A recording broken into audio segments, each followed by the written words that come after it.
প্রত্যাশী এনজিওতে আপনারা আবেদনপত্র সঠিক নিয়মে কীভাবে লিখবেন।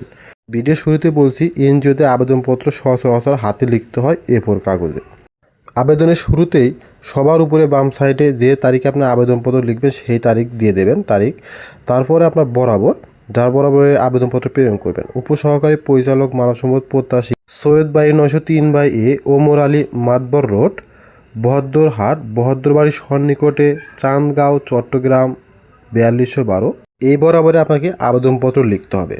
তো আপনি যে পদে আবেদন করবেন সেই পদের নাম, তারপরে বিষয়, ফিল্ড অফিসার পদে নিয়োগের জন্য আবেদন, তারপরে সম্বোধন করে জনাব, সবিনয় নিবেদন। এই যে গত 15 নভেম্বর 2024 তারিখে দৈনিক প্রথম আলোর পত্রিকার এক বিজ্ঞপ্তির মাধ্যমে জানতে পারলাম যে আপনার অধীনে কিছু সংখ্যক দক্ষ ফিল্ড অফিসার পদে নিয়োগ দেওয়া হবে। উক্ত পদে আমি একজন আগ্রহী প্রার্থী। নিম্নে আপনার সদয় আমার শিক্ষাগত যোগ্যতা সহ প্রয়োজনীয় তথ্য পেশ করলাম। সর্বপ্রথম আপনার নাম অর্থাৎ প্রার্থীর নাম লিখবেন। পিতার নাম মোহাম্মদ কালাম, মাতার নাম মোসাম্মদ হাফিজা, জাতীয়তা বাংলাদেশি, জাতীয় পরিচয়পত্র নাম্বার অথবা জন্ম সনদের যে নাম্বার আছে সেই নাম্বার। 6 নম্বরে আপনার বয়স, আপনার জন্ম সাল, পাশে ফার্স্ট ব্র্যাকেট দিয়ে আপনার যে বয়স সেই বয়স উল্লেখ করে দেবেন স্পষ্ট করে। 7 নম্বরে আপনার উচ্চতা কয় ফুট কয় ইঞ্চি সেটা উল্লেখ করবেন। 8 নম্বরে আপনার বৈবাহিক অবস্থা, আপনি বিবাহিত না অবিবাহিত সেটা দেবেন। 9 নম্বরে আপনার ধর্ম উল্লেখ করবেন। আমি যেহেতু ইসলাম ধর্মের তাই আমি ইসলাম উল্লেখ করে দিয়েছি। আপনার মোবাইল নাম্বার দিয়ে দেবেন।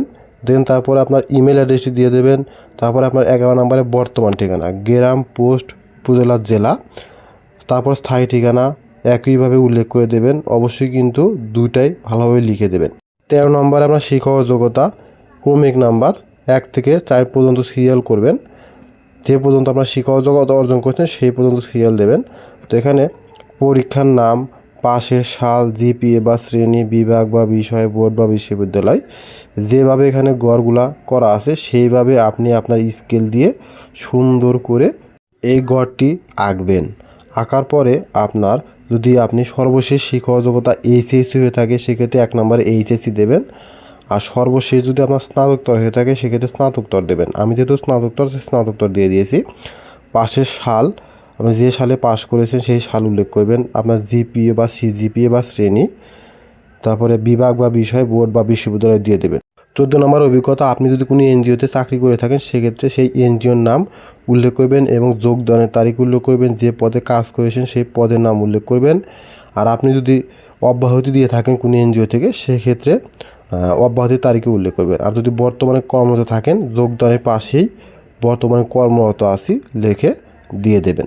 আবেদনে আবারও সম্বোধন করে আপনাকে অতএব মহোদয় সমীপে বিনীত প্রার্থনা, এই যে উল্লেখিত তথ্য দিয়ে বিবেচনাপূর্বক আমাকে ফিল্ড অফিসার পদে নিয়োগ দানে নিষ্ঠা, সততা ও কঠোর পরিশ্রম সহকারে দায়িত্ব পালনে সর্বদা সচেষ্ট থাকিবার সুযোগ দান করিয়া আপনার মর্জি হয়। এইভাবেই কিন্তু আপনারা আবেদনপত্রে লিখবেন। আবেদনের শেষের দিকে নিবেদক আপনার নাম স্পষ্ট উল্লেখ করে দেবেন। সংযুক্তিতে 1 নম্বরে পাসপোর্ট সাইজের রঙিন ছবি 3টি সত্যায়িত, 2 নম্বরে শিক্ষক যোগ্যতা সনদের সত্যায়িত ফটোকপি, 3 নম্বরে জাতীয় পরিচয়পত্রের সত্যায়িত ফটোকপি, 4 নম্বরে অভিজ্ঞতা সনদপত্রের ফটোকপি সত্যায়িত, 4 নম্বর চেয়ারম্যানের সার্টিফিকেট। অর্থাৎ আবেদনপত্রের সাথে স্ট্যাপলার করে যে সকল কাগজপত্র দিয়ে দেবেন সেই সকল কাগজপত্র সংযুক্তিতে লিখে দেবেন। প্রত্যাশী এনজিওর এই নিয়োগে আপনার কিন্তু কোনো আবেদনপত্র প্রেরণ করতে হবে না। সকল কাগজপত্র এবং জীবন বৃত্তান্ত নিয়ে সরাসরি আপনাকে উপস্থিত হতে হবে। অবশ্যই খামের ভিতরে নিয়ে যাবেন, খামের ভিতরে নিয়ে যেয়ে তাদের কাছে জমা দিতে হবে। তো ভিডিওটি শুরু থেকে শেষ পর্যন্ত দেখার জন্য আপনাকে অসংখ্য ধন্যবাদ। Thank you so much.